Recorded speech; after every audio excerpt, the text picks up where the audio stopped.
Well, frankly, I hadn't watched it until you told me, and I was scandalized, shocked at the rampant sexist nature of this. I mean, for example, that chauvinist Seth answers the question about pregnancy, when in fact, it should have been baby mama who answers the question about pregnancy. I'll bet Seth has never been pregnant, if it's up to me. Look, we tell kids in Virginia, third graders, life begins when sperm and egg meet. But they're kids, what do they know? Adults know life begins when the kids get married and leave home. That's my story, and I'm sticking with it. So are you offended at all, or do you think comedy's comedy? And in this business, you better have some sense of humor, or you'll get a set of ulcers that you won't be able to get away from. In all seriousness, so is there a message to this anti-abortion legislation that people need to take away? That Well, there's a message. First of all, people need to read the bill. This doesn't do any of the stuff that 95% of the people are saying out there. It doesn't abolish abortion. It doesn't get rid of birth control. It doesn't affect in vitro. Why do I say that? Because it's been the law in Missouri since 1986.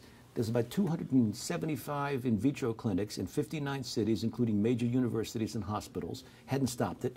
You have birth control that's still going on.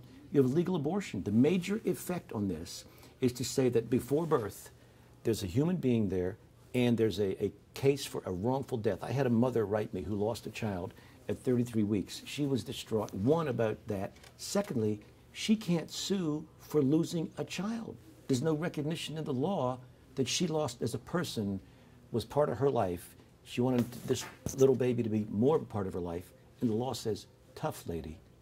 I don't like that in Virginia. So your purpose was also to protect parents who lost children? Parents have a protectable interest in children, yes, a legal interest. They should have an ability to say, I lost a child. I didn't lose a tadpole or kangaroo or, some stuffed bear. This is a person of great importance to me. The law doesn't recognize that right now. And then I don't know if our political reporter asked me in passing if you would be willing to answer this, that'd be great. But he had asked if you think that Mr. Allen needs to take a definitive stance on personhood.